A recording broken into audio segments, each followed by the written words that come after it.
Welcome to this video today, which is all about a trading tool, an indicator which I consider essential to look at in terms of my trading strategy each week. Now, it is totally free for anyone to use. Yeah, if I was asked to pay a few $1,000s for it, I'd have no hesitation doing so. Why? Because it's just so valuable to me. Over the years, it's helped me spot high odds turning points in the markets and also given me the confidence to ride some really big trends. So what is the tool? The tool is the COT, the Commitment of Traders Report, issued by the CFTC. Now, in terms of the report, you can use it as a backup to your charts. It'll reinforce chart formations to you. I mean, it'll filter out the best ones. It'll also give you an idea of how far trends might run. Now, in terms of my weekly Forex forecast, I very often mention the CFTC Net Traders, mentioned it a few times this week. What I'm going to do in this video is just give you a few examples of how the CFTC report helped me make the last Forex forecast or come up with my trading decisions. So first what I want to do is just give you a brief view of the report and a brief introduction to how we use it. And then I'm going to be back in more detail to discuss it. And I'm going to show you some charts with the CFTC Net Traders and how they reinforced the chart formation. So just a quick intro to the CFTC Net Traders, and then I'll be back to discuss in more detail and give you some examples of how powerful a tool it really is. Here is a sample pair from the report Euro GBP. I've highlighted one group in red, non-commercial. They hold over 5 times as many longs as shorts, so heavily bullish. On the other side, we have the commercials. Well, an opposite view, they have 3 times as many shorts as longs, so bearish. Now, this divergence between the groups is very important. I'm just going to summarise the CFTC report generally and discuss why the divergence is important, and I'll be back to discuss.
Welcome back after that short intro there to the CFTC Net Traders. Now, what we want to see is non-commercial speculators heavily long or short in one direction opposed by the commercials. Now, just want to mention the group, the non-reportable group, the small speculators. I don't consider that group so important. You know, it's a very small group. It's a very diverse group. If it's going with the non-commercials, the large speculators, that adds a little bit of weight. But I tend to discount that group, just too small and diverse. Now, in terms of my trading history, I've seen the commercials get every major turning point right.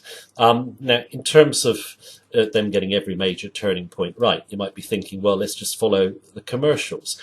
Well, we can't do that. There's a reason why. We can't just go in and just follow the commercials, because what we've got to keep in mind is they are hedgers. They are never losing money. They're just going against the cash. They're hedging their cash in. Okay, so they could be wrong for a little while when a currency overshoots, and it doesn't hurt them, but of course it will hurt us. So what we have to do is use our charts in conjunction with the net traders reports. Now, in terms of my forecast I did this week, I'm just using it as an example. It's not the perfect week for using the net traders. It's not the worst week. So what I want to do now is give you some examples of the net traders and how I use them with my charts. And for the purposes of illustration, what I'm going to do today is I'm just going to use a 20-day moving average. And I normally use a couple of indicators, RSI, stochastic. I'm going to use the MACD today. Reason I'm going to use the MACD is anyone who uses indicators, it's the most popular one. But what we'll do now is we'll just look at a few charts. I'm just going to explain how the CFTC net traders backed up my technical view and allowed me to get some what I consider to be really good high odds entries. So here's the examples, and then we'll be back to sum up. Right, first chart is AUD USD, and you can see I put a note at the top of the chart there. I'd spotted the commercials and speculators having a big divergence. Speculators buying heavily, commercials selling, and it was an 8-month extreme. So when that triple top formed, keen to get in, came in at 77.70. Now, prices obviously moved down nicely, and I've drawn in the 75 support level. And at the time, I wanted to know if that support level was basically going to give a good breakout to the downside, or whether it would be a failed breakout. So that's where last week's net traders were important to me. And looking at the positions, I can see that the non-commercial speculators are still holding twice as many longs as shorts, despite the fact they got hit on the turn, and they've actually added 16,250 long contracts in. So they're trying to buy the dip. Commercials, on the other hand, are short by 3-1, and basically what they're doing the opposite of the speculators. They're adding to their shorts. They put in 13,740. So that to me signifies that I can hold with confidence, and that the downtrend should continue. And of course we move down towards the 72 level, another 300 pips. So that's giving me the confidence. I've already had a decent profit coming into the 75 level. Gives me the confidence to hold. Now, still plenty of potential on the downside, in my view. We've got a target there of 69 chart lows. However, from the longer term perspective, and I'm looking at my weekly, monthly charts, I've got 65 as the ultimate objective. So net traders here allowed us to get in at a great turning point, and have given us the confidence to hold the trade on the way down. So for us, I'm sure everyone who watches us regularly knows that we love the short side of the Aussie dollar. What we can do now, of course, is we can just tuck our stop in, lock in a profit, and normally we're putting it behind the 20-day moving average. 20-day moving average will normally act as resistance in a downtrend or support in an uptrend. So hopefully this one goes to target. All right, let's move to the next chart. Right, now we have a USD JPY chart. Now before I discuss the chart, I just want to discuss how the net traders are presented by the CFTC. And you'll see them on the chart, and it's Japanese yen v USD.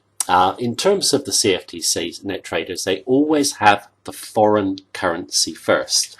Obviously, we're trading USD JPY. Now, in terms of the chart itself, what really interested us was the two big red candles down in May.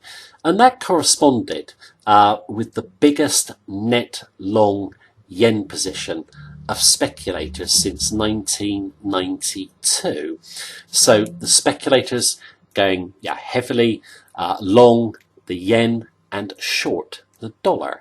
Okay, and you see obviously a big fall down. I looked at the CFTCs at the time, and you could see the commercials are going the other way. They're selling the yen and buying the dollar. So what we were going to do, just wait for signs of bottom, look around the 106 level. We got in 106.40. You can see the MACD trigger line turns up as well, and basically got long. Now, in terms of the CFTC report I've got on this chart, it was important to us. It's the next one out. We want to see how the positions have changed. Well, they haven't changed that much. Non-commercials still very bullish of the yen, nearly 3 times as many longs as shorts. On the other side, commercials still short the yen, obviously bullish the dollar, holding twice as many short yen positions as longs. Now, that's important to us because you can see the 20-day moving average where prices stall. The 20-day moving average very often acts as resistance in an uptrend or support in a downtrend. So is this resistance going to hold or break? Well, our reading of that report, we basically are going to hold. We see more upside, and basically what we got is a pop above the 20-day moving average, and now hopefully it's going to run on to target. Regardless of what happens in this trade, we'll still come out with a profit. We're just going to tuck our stop behind those 5 sideways candles, or was it 6 sideways candles, apologies, but hopefully we run to target. So another nice opportunity, allowing us to get in right at the turn, then having the confidence to hold it through a level of resistance. Okay, the final chart, Euro GBP. What you'll notice on this chart is we had a peak in March and a really nice run down into the end of April, and basically you then see the market rally up as we come into May, rallying back to resistance, and you'll see I've got a resistance line and the 20-day moving average there. Now, as I've said, in a downtrend, basically that 20-day moving average will act as a level of resistance. So we want to know, is it going to act as a level of resistance on this chart? Well, CFTC net traders are going to give us clues. We can see in terms of non-commercial speculators holding 5 times as many longs as shorts. Commercials oppose them, holding nearly 4 times as many shorts as longs. Now, we came in on the first poke back below the 20-day moving average. It doesn't break for us straight away, but we're quite confident holding this one. You can see we go sideways and then we snap through the average. We hit our first target at 77, and now we think we will run on down to support.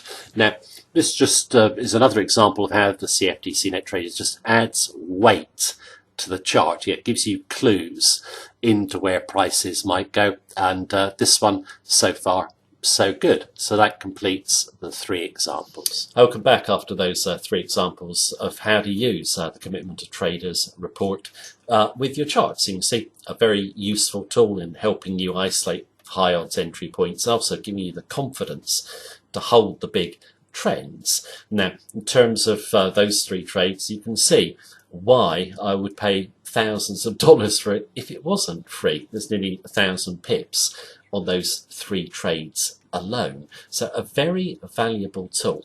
Now, in terms of the CFTC net traders, you actually find them reported on Reuters each week. And what they do is they always report what the speculators are doing. They never, ever mention what the commercials are doing.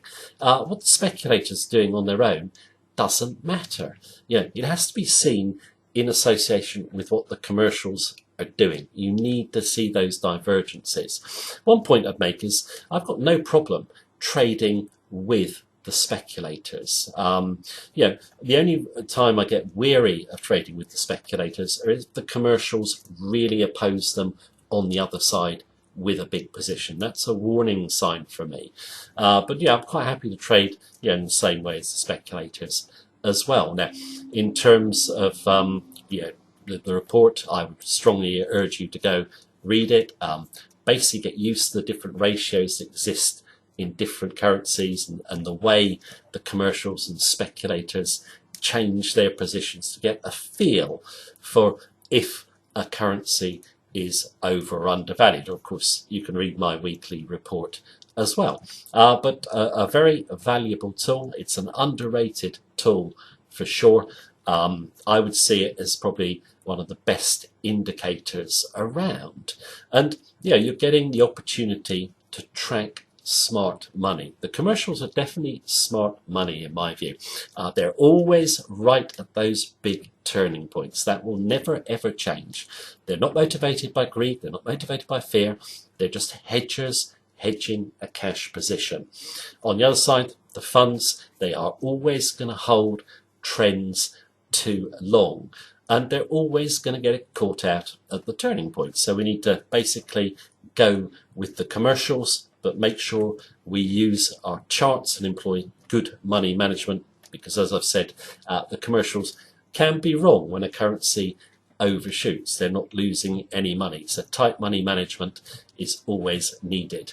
But yep, I'll just say again, a wonderful tool. I hope you go and explore CFTC net traders for yourself. That over the years made me a lot of money, got me some great trends, and I'm sure they can do the same for you. So as per usual, thank you for watching this video, and I'll speak to you soon.